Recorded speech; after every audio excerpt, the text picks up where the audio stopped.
Hello everybody, it's good to see everybody, at least in some form. I'm sure we're all missing class. I miss seeing all of you, and I really miss the fact we're not going to go on our trip together. But let's go ahead and take a moment and learn a little bit more about coral reefs. We're going to learn about the life cycle of coral reefs. And part of the life cycle is computer technologies, and I'm definitely struggling with computer technologies today, so forgive me. So today we're going to talk about the many different types of coral. Did you know that there's soft and hard coral? And they can also live in different areas in the environment. So they can live in the shallow, which most of us know about, but did you know that they can also live in the very deep parts of the ocean? I did not know that. Now, when we think of coral, we tend to think of branched, we tend to think of maybe Finding Nemo and the anemones, but what you need to consider is that they are colonial organisms. They like to live together in groups, and a single coral is actually called a polyp. Now that polyp has a stomach and tentacles, and it mostly feeds at night, and it can feed on microorganisms like zooplankton, or it can feed on small fish. So quite the variety there. So when we think of coral, you may not think of its actual life cycle. And this is a great diagram that shows you the life cycle here. And it starts with just coral, and then it releases gametes into the ocean. And those gametes will find each other in the open water, and then they will start multiplying. And then when they get to about stage 6 here, that's when they're trying to find their way back down to the ocean floor, because that's when they're going to try and gather with more polyps and other coral to help build that colony, that organism together. So just interesting how they do go through this cycle. And it can take anywhere from 30 days to 3 years for that cycle to actually work and continue. So in other words, we are going to watch this short video. If you'll excuse me just a moment.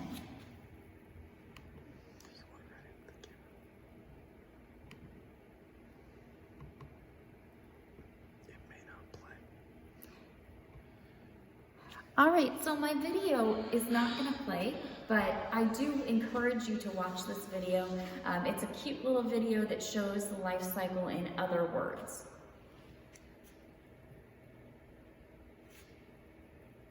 All right, so now we're going to talk about different types of coral and where they're found.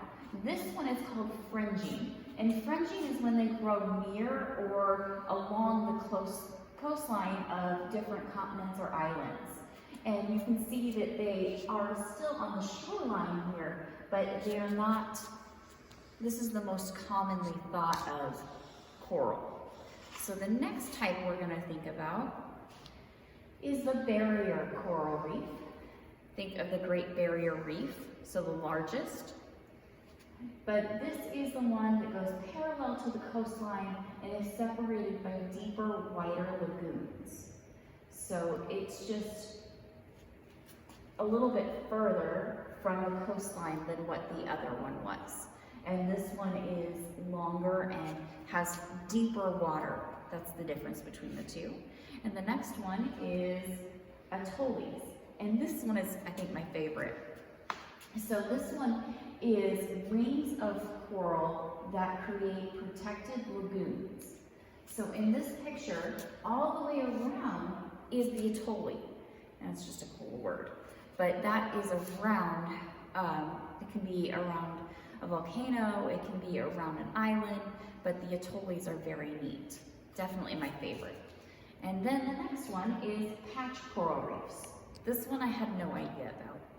So patch coral reefs can be in between fringed or barrier reef corals, but there are patches of them rather than the long streams of them.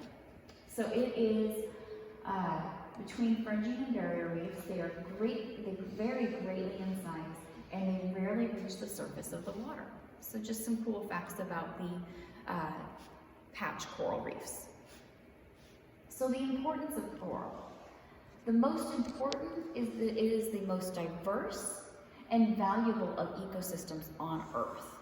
It provides shelter, and it also, corals support more species per unit than any other marine environment. That's saying something. That's huge. And scientists estimate that between 1 and 8 million undiscovered animals still live in or around coral. That is a huge number, probably where we have the greatest number of species yet to discover. Many medications are being developed from coral reef animals and plants.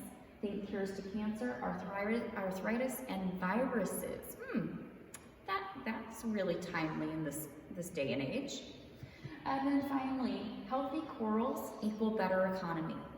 Right now in the Dominican Republic, tourism is down. Americans aren't traveling down there. They're not getting the support. So that really does affect their economy, their way of life, and just day-to-day goings about. So it is important in so many aspects. So the average coral grows 1 to 8 inches per year. That's not very much. Just an inch to 8 inches. Most coral reefs are between 5 and 10,000 years old. Yep, some of the largest, longest living organisms on Earth that we know about. Each colony has a lifespan of only a few hundred years, but coral bleaching and other pollution can definitely decrease that age. Next page. All right, that concludes my presentation on coral reefs, the lifespan of.